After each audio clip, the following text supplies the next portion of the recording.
नमस्कार। आज हम ध्यान को गहराई से समझने वाले हैं। हमारे साथ हैं फ्रीडम फ्लेम फाउंडेशन की संस्थापक, एक spiritual psychologist madam Dilraj Kaur ji. नमस्कार दिलराज कौर जी। नमस्कार जी। आज हम आपसे ध्यान के बारे में कुछ चर्चा करना चाहेंगे। जी। आज हम हर तरफ देखते हैं, चाहे वो जी। सेमिनार्स हैं, चाहे वो मोटिवेशनल प्रोग्राम हैं, हाँ जी। हर एक प्रोग्राम में 5 मिनट का एक सेशन रखते हैं, ध्यान का सेशन रखते जी। हैं। और उसमें कंसंट्रेशन बढ़ाने के लिए कह देते हैं, कुछ शांति के लिए कह देते हैं। तो आज हम आपसे ये जानना चाहते हैं कि एक्चुअली ध्यान है क्या? और आपसे हम ये भी अनुरोध करते हैं कि इस तरीके से बताएं कि एक आम आदमी उस अर्थ को अच्छे तरीके से समझ पाए। जी। जी, जो ध्यान है वह हमारा मूल स्वभाव है, बेसिक नेचर। ध्यान वो हीरा है जिसके साथ हम पृथ्वी पर आए हैं। ध्यान वो हीरा है जिसको लेकर हम माँ के गर्भ से बाहर निकलते हैं, पर हम इस हीरे को गवा देते हैं। कैसे? क्योंकि हम इस हीरे पर रोज कूड़ा डालते जाते हैं और थोड़े समय बाद वो कूड़ा इतना हो जाता है कि उसका पूरा पहाड़ तैयार हो जाता है। किस तरह का कूड़ा डालते रहते हैं, ये थोड़ा सा? देखिए, जब बच्चा पैदा होता है तो उसके आसपास जो उसका माहौल होता है उसमें आ गए उसके माता पिता, रिश्तेदार, उसके टीचर्स, उसके मोहल्ले वाले। तो एक एक नेगेटिव थॉट, एक एक नेगेटिव इमोशन, एक एक मान्यता जो वह बच्चे के जहन में डालते जाते हैं, वह कूड़े का काम करती है और वह कूड़ा लगातार इस हीरे के ऊपर इकट्ठा होता जाता है और थोड़े समय बाद इस हीरे को ढक देता है। थोड़ा सा और एक्सप्लेन करेंगे कूड़े को किस तरह से माँ बाप जो है या अड़ोस पड़ोस के लोग किस तरह से कूड़ा उनके ऊपर डालते रहते हैं? कि आपको क्या अभिप्राय है कूड़ा के बारे में? जी, बड़ा सुंदर सवाल है। अब देखिए, जब बच्चा पैदा हुआ, अब बच्चा बड़ा एक्टिव होता है और एक्टिव होने का मतलब है कि वो बड़ा होशवान होता है, बड़ा सजग होता है। थोड़ी सी भी कोई आवाज आएगी उसका ध्यान वहां जाता है। उसके कांटेक्ट में कोई भी चीज आएगी तो वह उसको जानना चाहता है, उसको तोड़ देगा, बिल्कुल छिन्न भिन्न कर देगा, वो उसको समझना चाहता है। अब जो बच्चे के आसपास हैं वो फिर क्या करते हैं कि अरे ये छूना नहीं, ये टूट जाएगा, अरे यहाँ नहीं जाना, तुम्हें चोट लग जाएगी, तुम तो बहुत शरारती हो, तुम टिक के बैठते नहीं हो, तुमसे ये काम होता नहीं है, तुम लड़के हो, अच्छे लड़के ऐसा नहीं करते, शरारतें नहीं करते, तोड़ते फोड़ते नहीं, चीजों को ऐसे तोड़ तोड़ के देखते नहीं, तुम लड़की हो तो तुम्हें इसी तरह के कपड़े डालने हैं, इसी तरह से बोलना है, तुम घर से बाहर नहीं जा सकती। तो इस तरह से अलग अलग माता पिता, समाज, रिश्तेदार, ऐसी एक एक मान्यता जो बच्चे को देता जाता है और बच्चा उसको लेता जाता है, वह कूड़ा ही है जो वह उस हीरे पर लगातार डालता जाता है, डालता जाता है, डालता जाता है और पूरा उस कूड़े का पहाड़ तैयार हो जाता है। और जब उस कूड़े का पहाड़ तैयार हो जाता है तब उस कूड़े में से बास आने लग जाती है, क्योंकि अब कूड़ा पड़ा है तो कूड़ा सड़ेगा, सड़ेगा तो उसमें से बास मारेगी। उसमें अलग अलग कीटाणु पैदा हो जाते हैं। ठीक है। तो अब हमारे जीवन में वो बास कैसे कैसे निकलती है? वो फिर निकलती है एंजाइटी, वरी, बोर्डम, पास्ट को लेके या तो तुम्हें गुस्सा है या गिल्ट है, भविष्य को लेके असुरक्षा है, लालच है, पैसे का लालच है, रुतबे का लालच है, जलन है, रिश्तेदारों से जलन है, पड़ोसियों से जलन है, गुस्सा है, सरकार पर गुस्सा है, समाज पर गुस्सा है, रिश्तेदारों पर गुस्सा है, और पता नहीं गुस्सा क्यों है। तुलना का भाव है, हर एक से तुलना करनी, कहीं तुलना करके बहुत अहंकार को चौड़ा करना, और कहीं तुलना करके अपने आप को बहुत हीन महसूस करना। हाँ, ये बात तो आपने बिल्कुल सही कही। हर एक आज तुलना करता है, चाहे वो बच्चों को लेकर करता है, चाहे गाड़ी को लेकर करता है, चाहे किसी भी चीज़ में, बस तुलना में ही लगा हुआ है आज जी। इंसान। तो इस तरह से ये कूड़ा उस हीरे को क्या कर देता है? ढक देता है। अब वो हीरा है तो हमारे अंदर ही है ना। अब उस हीरे को हम बाहर तो कहीं नहीं ढूंढ सकते, ढूंढने निकले भी तो नहीं मिलेगा। देखिए, इंसान को असल में तलाश उस हीरे की ही है। कभी कभी इधर घूमने जा रहा है, कभी उधर घूमने जा रहा है, और इस घूमने फिरने के चक्कर में उसने क्या कर दिया? पूरी पृथ्वी को गंदा कर दिया। मतलब पहले अपने अंदर गंद डाला, अब पूरी पृथ्वी में को तुमने गंदा कर दिया, समुद्रों को गंदा कर दिया, वायु को गंदा कर दिया, जल को गंदा कर दिया, थल को गंदा कर दिया। तो अब बाहर की गंदगी भी अगर साफ करनी है तो सबसे पहले अपने अंदर की गंदगी साफ करनी पड़ेगी। सही कहा। तो इन नेगेटिव थॉट्स, इमोशंस और जो मान्यताएं अपने अंदर ठूस ली, उनको एक एक करके हटाना होगा, ताकि वो जो हीरा है वो मिल जाए। तो जैसे एक एक करके हम उस नेगेटिव थॉट्स, नेगेटिव इमोशंस, सीमित कर देने वाली मान्यताओं रूपी कूड़े को हटाते जाते हैं, तो क्या होता है कि उसका प्रकाश तो फिर निकलने लगता है। लेकिन प्रश्न ये उठता है कि इस कूड़े को हटाएं कैसे? कोई हाथ से तो नहीं हटाया जा सकता ना, इसका भी तो कोई तरीका होगा इसको हटाने का। हाँ जी, बिल्कुल इसका तरीका है। वही अब देखिए, जैसे जैसे हम इस कूड़े को हटाएंगे तो उसका प्रकाश निकलता है, और फिर धीरे धीरे हम लगातार जैसे वो काम करते जाएंगे, सहजे सहजे हम उस हीरे तक पहुंचते हैं। तो अब आपने बहुत सुंदर सवाल किया है कि ये काम करना कैसे है। देखिए, इस काम को कैसे करना है, ये इस बात पर बहुत ज़्यादा निर्भर करता है कि कूड़ा कितना इकट्ठा हो गया है, क्योंकि हर किसी की गठड़ी अलग अलग है। जैसे मैं अपना कूड़ा हटा सकती हूँ, आप बिल्कुल वैसे शायद ना हटा पाए। पर इस कूड़े को कैसे हटाना है, उस हीरे को कैसे खोजना है, कैसे वापस पाना है, इस विषय को लेकर सबसे ज्यादा अनुसंधान, रिसर्च भारतवर्ष में ही हुआ है।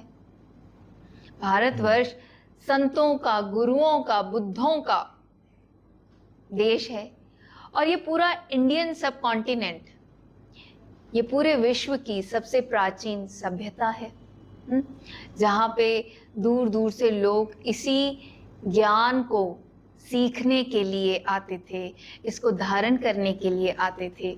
जब हम जीसस की जीवनी पढ़ें तो हमें पता चलता है कि वो भारतवर्ष आए, उन्होंने इस ज्ञान को यहाँ ढूंढा, यहाँ सीखा, धारण किया, और फिर वापस जाकर अपने लोगों में बांटने का प्रयास किया। हम बुद्ध की जीवनी पढ़ें तो बुद्ध यहीं पैदा हुए, और यहीं पर उन्होंने इस हीरे को ढूंढने की पूरी रिसर्च की, और जब उन्हें खुद प्राप्त हो गया तो कितने करुणामयी चित्त से उन्होंने बांटा। तो बात घूम फिर के यहीं आती है कि इस कूड़े को हम सब ने साफ करना है। ये सबसे पहले हमें पता होना चाहिए कि मेरे जीवन का उद्देश्य यही है कि जो मैं असल में हूं, ध्यान यानी पूर्ण होश, सजगता, मैंने अपने उस सिंहासन को, मैंने अपने ध्यान के साम्राज्य को वापस वापस पाना है और उस साम्राज्य की गद्दी पर अपने आप को बिठाना है। क्योंकि अभी तो हमने उन्हीं नेगेटिव थॉट्स, इमोशंस और मान्यताओं को बिठा रखा है। ठीक कहा तो आपने। वो कैसे करना है, तो वही हम यहाँ पर सिखाते हैं, फ्रीडम फ्लेम फाउंडेशन में सिखाते हैं।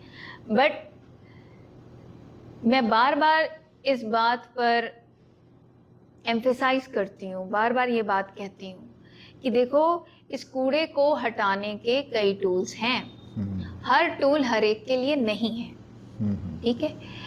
पर एक जो कुदरत का कानून है, एक जो प्रकृति का नियम है, जो हर कोई समझ ले कि अगर तो हम सच्चे हो जाएं,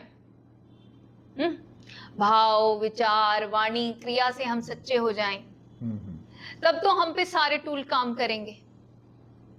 पर अगर हम सच्चे नहीं हो रहे तो हम पे कोई भी टूल काम नहीं करेगा। पर अब हमारे साथ विडंबना तो यही है ना कि हम सच्चे हैं ही नहीं। अब मेरा तो मूल स्वभाव ध्यान है, पर अब आप किसी से भी पूछ लो, मैं आप ही से पूछ लूं, आप कौन हो? मैं तो अपने नाम से ही बताऊंगा, अपने प्रोफेशन से बताऊंगा। हाँ, तो आप कहोगे मैं अनिल सचदेवा हूं। मैं रिटायरी हूं, मैं पंजाबी हूं। तो आप देखो ना, यहां सच कहां बोला जा रहा है? सच नहीं बोला जा रहा ना। मतलब मैं तो ये जानते ही नहीं हूं कि मैं कौन हूं। जबकि सच ये है कि मैं सजग होना चाहिए, मैं पूर्ण होश होना चाहिए। पर अब जब मैंने उस सजगता को, होश को लुटा दिया, तो मुझे तो जो दिख रहा है मैं वही बोलूंगा। अब शरीर तो देखिए, एक मृतक शरीर भी होता है और एक जीवंत शरीर होता है। तो मृतक शरीर के पास ऐसा क्या नहीं है कि वह मृतक हो गया? जीवंत शरीर के पास ऐसा क्या है कि वह जीवंत हो गया?